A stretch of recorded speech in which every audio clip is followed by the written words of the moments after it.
A lot of different people play a lot of different cards when it comes time to try to escape the reality of black criminality so wildly out of proportion. I mean, the most common card, of course, is the race card.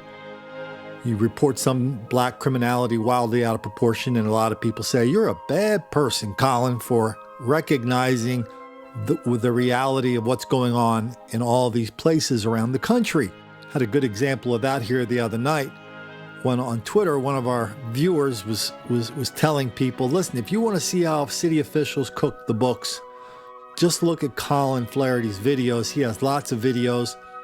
He's written about it a lot in his books. He's written a lot of articles about it, how city officials play lots and lots of different games with people to get the numbers down. So this genius, the guy decided to play the genius card. His name is SOB Tony, and his Twitter handle is Thoughts of Tony.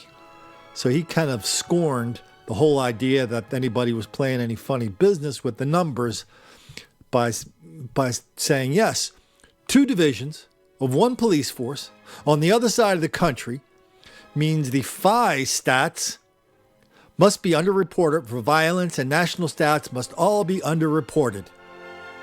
And I am the one that does not understand? You just failed Basic Stats 101 right there, sir. So this guy's throwing out some statistical terms on us, hoping to kind of like convince us do not come back at him with any kind of numbers because he's the king of the numbers. Yeah, well, you picked the wrong dude for that, dude. I was one of the top students in the operations research department, the operations research program, the University of California, when I was there, University of California, San Diego. What that means is we learned a lot of math, a lot of linear programming, a lot of forecasting, a lot, how to predict things, how things are correlated, how things correlation, what the difference is, the whole thing.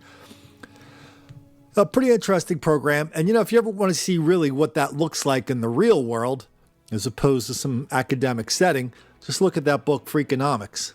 That's what they do. They take all these really complicated and powerful mathematical tools and they apply them to some real world situations, and they help people figure out what's really going on. So anyway, this guy wants to tell, so his choice, this Mr. Genius here, SOB Tony, he's trying to pull the old, listen, I'm going to ignore all the evidence, then I will tell you that the evidence does not exist. It's amazing how these guys are so proud of their statistical abilities. They just take any old numbers you give them and say, oh yeah, these are the numbers, you can trust me. Oh yeah, you can trust me 100%. The numbers are good.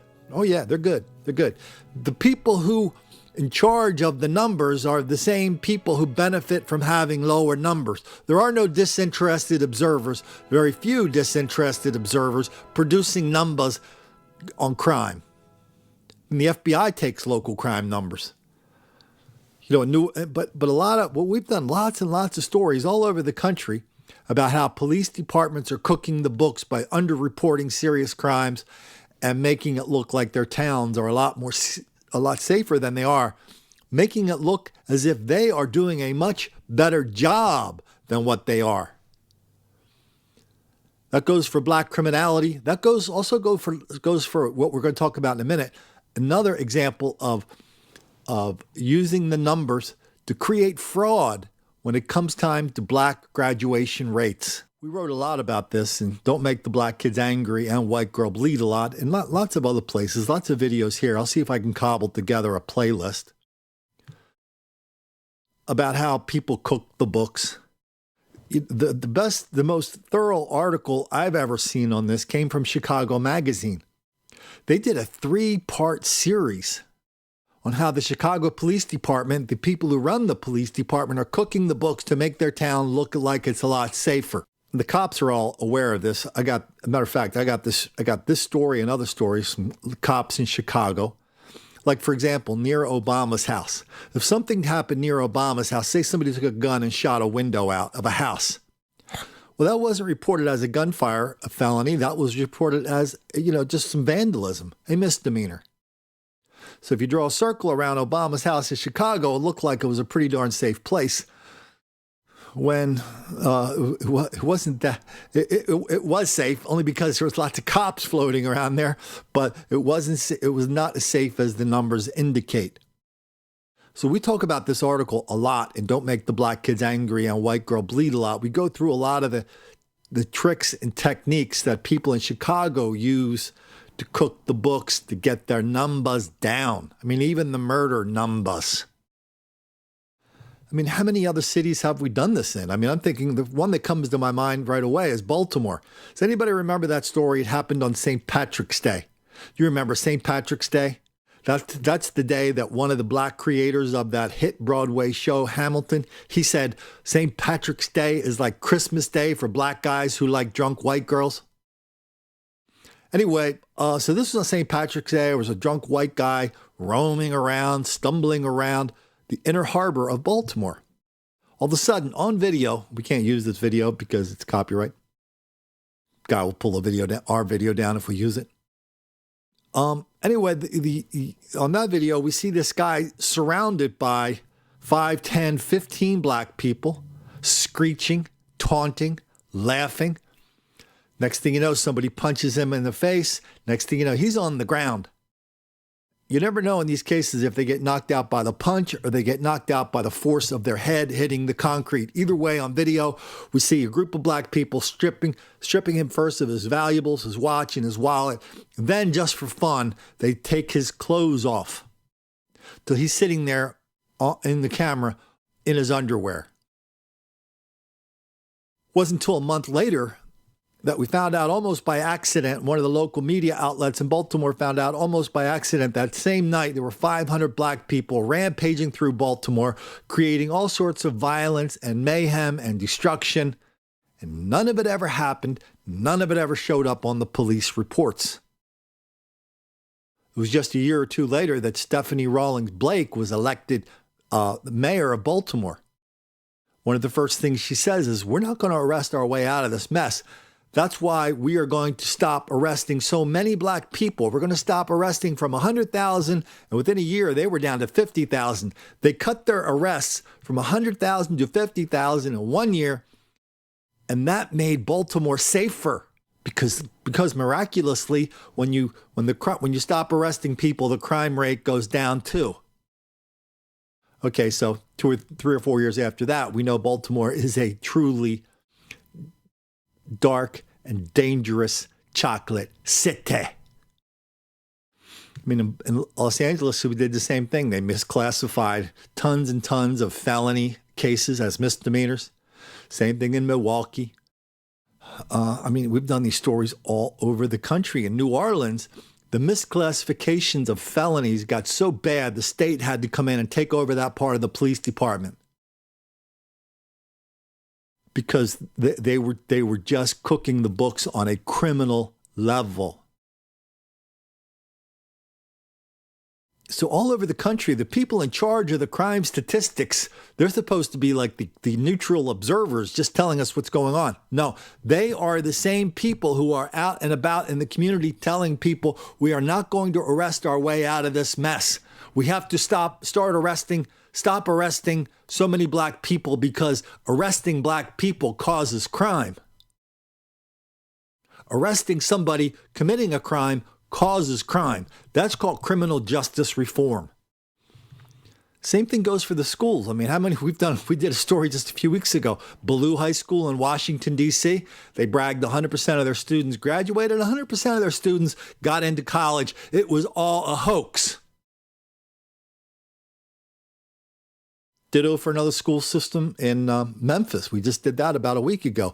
And hell, in Atlanta, the teachers were in the classroom giving the students answers to standardized tests.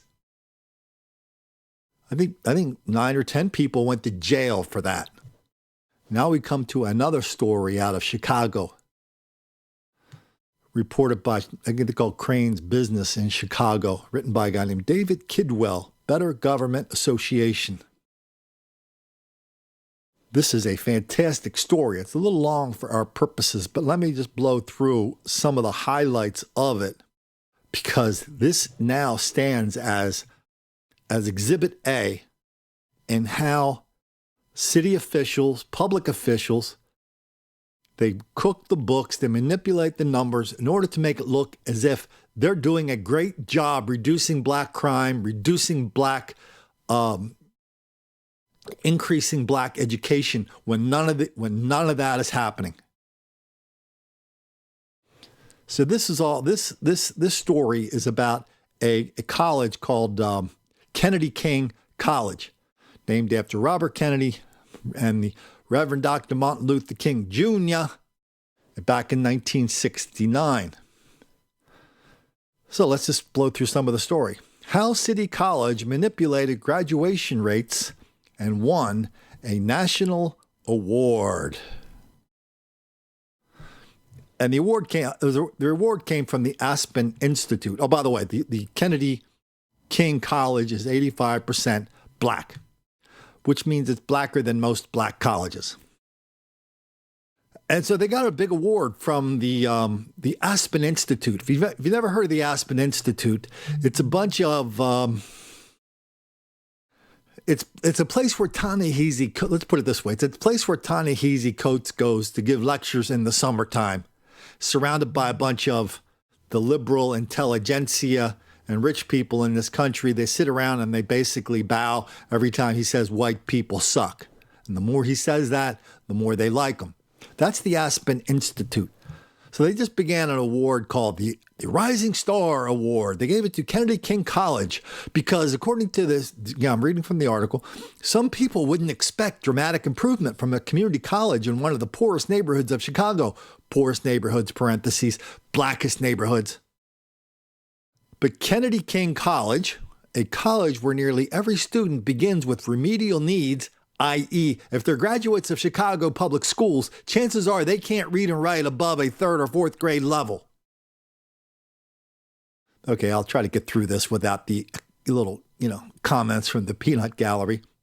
Anyway, this college has tripled its graduation rate in recent years, proving what happens outside of college need not stand in the way of student success. Oh, by the way, one of these places did a study they do studies on these colleges, and 6 years after graduating from this college, the average income of this college graduates is like $29,000. No, it's like $22,000. Anyway, so now we get to the good part. The Better Government Association of Chicago found that most of the dramatic improvement did not come from the community Kennedy King serves, as the Institute and public were led to believe. Instead, the bulk of the graduates who accounted for that jump in numbers, came from the pricey and renowned French pastry school located in the Loop, miles away and worlds away from Kennedy King's campus. Records show the pastry program shares a loose connection with Kennedy King, but its graduation numbers for the baking school have never been included in the Kennedy King numbers prior to 2011, the year that Rahm Emanuel took office. People at Aspen Institute didn't know nothing about anything. They said they just took the numbers as they were presented to them. You know what? Here's the thing, though. If you're just somebody giving out an award, that's fair enough. You're going to accept the numbers that you get, and unless they look too loosey-goosey, then maybe you'll throw it in the reject pile. But these numbers, faking numbers on college graduation rates, has enormous implications for things like student loans and federal government aid, which goes off of that. So there's a lot of money involved by faking these graduation rates in a college. Because at some point, if your students are not graduating and they're not repaying their loans, there's some of these Grinches, some of these Scrooges, and the Department of Education, they might not want to give you any more money. A guy from the Aspen Institute says they had a very rigorous selection process. Quote, "We take at face value the information they are sending us. I am open to the fact that we may have missed something. One of the reasons we were interested in Kennedy King was its location and the fact that it served the south side of Chicago." I think most of the people listening to this knows south side of Chicago is not the setting of a cute Jim Croce song. Bad, Bad Leroy Brown. No, that's one of the worst, most dangerous neighborhoods in America. That's the Black Ghetto of Chicago. Turns out the Aspen Institute, the current chairman, is a generous political donor to Rahm Emanuel, and Emanuel got the prize at the time. They were fending off a strong challenge from a Cook County commissioner who was complaining about how Rahm was doing a lousy job for the fellas. "Today's announcement," said the mayor, "is another indication we've turned that around. I can't thank Aspen Institute enough for acknowledging us with this Rising Star Award." Blah, blah, blah. And Rahm further bragged that Kennedy King used to have the worst graduation rate in America, even though it was one of the largest junior colleges in America. The mayor's spokesman, the mayor didn't have time to answer these questions, but the mayor's spokesman, he dismissed this story and these questions as preposterous. Quote, so what are they playing here? They're playing the elitism card. "The elitism underpinning your recent coverage of city colleges is a shocking example of those who look down their nose at thousands of people who graduated from city colleges, having earned a degree and earned a ticket to the middle class," wrote Adam Collins, Emanuel's communications director. Wow. That's what it is. The Better Government Association also previously reported how the Emanuel administration's emphasis on conferring more diplomas resulted in city colleges scouring its databases and looking for students it could count. It watered down the curriculum requirements to make diplomas easier to earn, steered students to less rigorous programs, and awarded thousands of diplomas retroactively to current and former students who neither requested them or wanted them.